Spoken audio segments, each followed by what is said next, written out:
morning, D2 Bullish on Business seminar. Let's talk about AFA production. Specifically, working with your AFAs and training them on how to be sales consultants without being pushy. In other words, how to be a smooth financial advisor.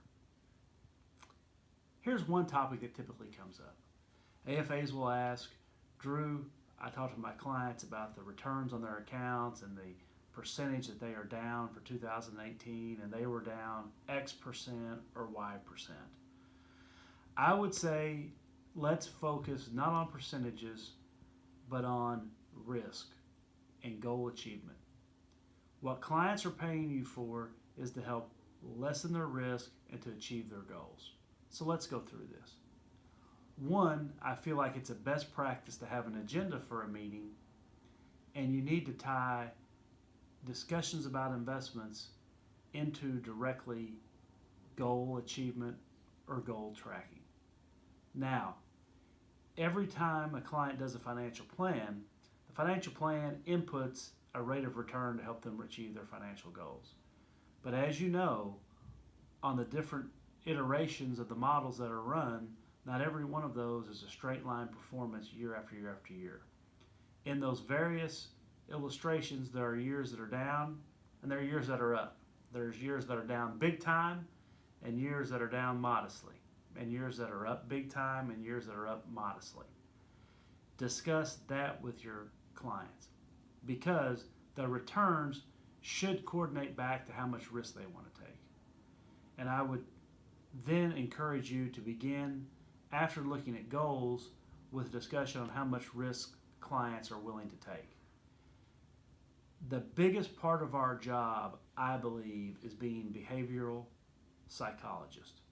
Clients typically want to take more risk when things are going great.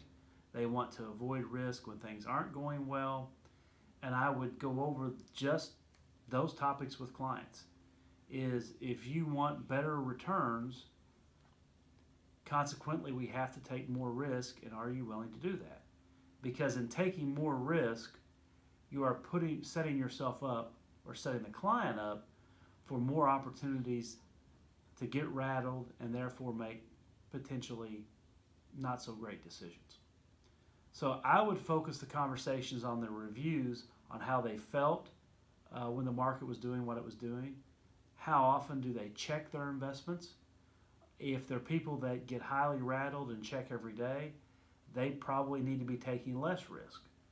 And in order to achieve their goals, they may need to either save more money or pare their goals back. AFAs may ask, well, Drew, why do we do this for people that are already retired?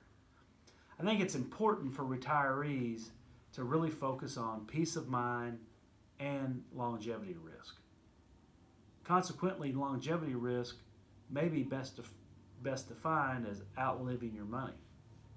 It's a good idea to take clients and kind of cut down their longer term longevity into windows that are much more visible for them. Think about it as 3 to 5 year pockets of time and explain to them exactly where is their money going to come from. In the meantime, how much risk are they willing to take to replenish this money over a 3 to 5 year period? How much risk does the textbook say they need to take? And are the two compatible? If they're not, you need to keep running this exercise until they come up with an amount of risk that works for them and works for their plan. I would say if you get into wrestling with returns with clients, you've really kind of lost the battle.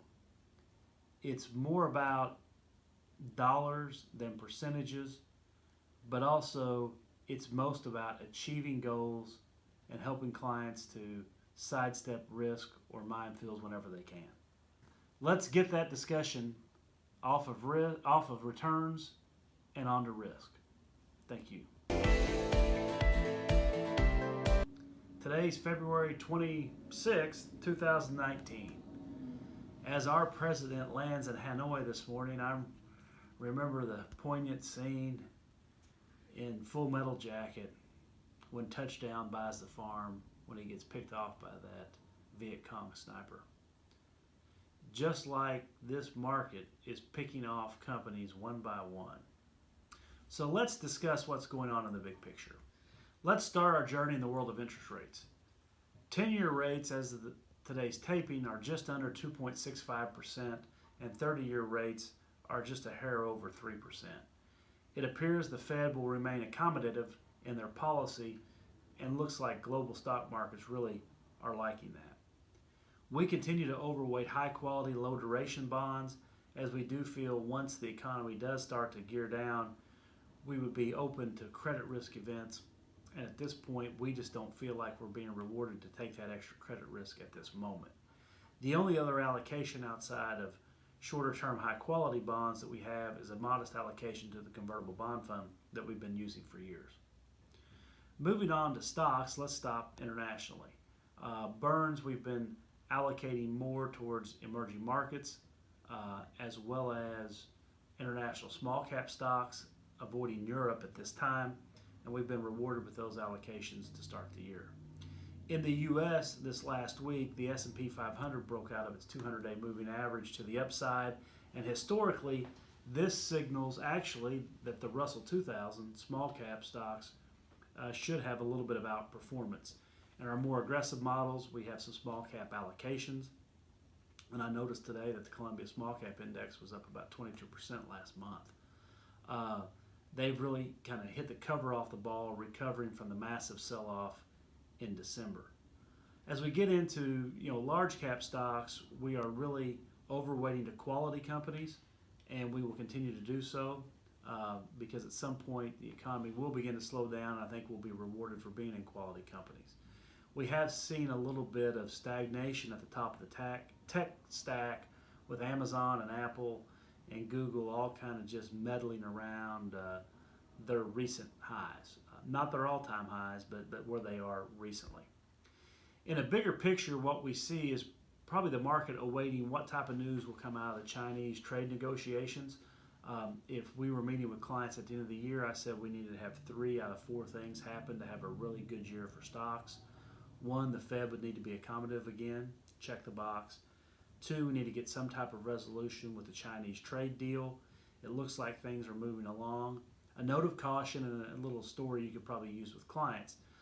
Russia and China had a dispute over their border that started, I think, right after the Russo-Japanese War, so we're talking about 1905 or 1906. That didn't get signed until 2012, even though they had agreed in principle on it 106 years earlier. So the Chinese culture seems to think in much longer time swaths than we do here. So we're hoping something substantive gets done. It may not get signed anytime soon, but if they have the framework that people can live with, that's important. And then one of the 2 things need to happen. Either one, we need to get some type of infrastructure spending here in the U.S. Given the political climate in Washington, D.C., I think the odds of that happening are the same as me, being a Mr. Universe contest by the end of the year. Or the Chinese coming out with their own stimulus package. They announced towards the end of January they are planning on doing this. The details of the plan are forthcoming, but it may be some type of tax cuts, infrastructure spending, or a combination of both. In the longer sweep of time, we do feel like the Chinese economy is potentially a time bomb, as they have used a lot of leverage to get where they have gotten with their economy. Jim Grant, in his most recent edition, he says they have more debt than anybody, including the U.S. That might be a kind of startling announcement to some of you, but I do believe his figures and definitely think that's true. So China bears watching, but I think some type of resolution of the trade deal should be a good tailwind to markets in general. So let's close talking about the alternative space. We are overweight gold. One reason is we believe inflation is probably more of a stronger influence now than what it has been, and will continue to go up.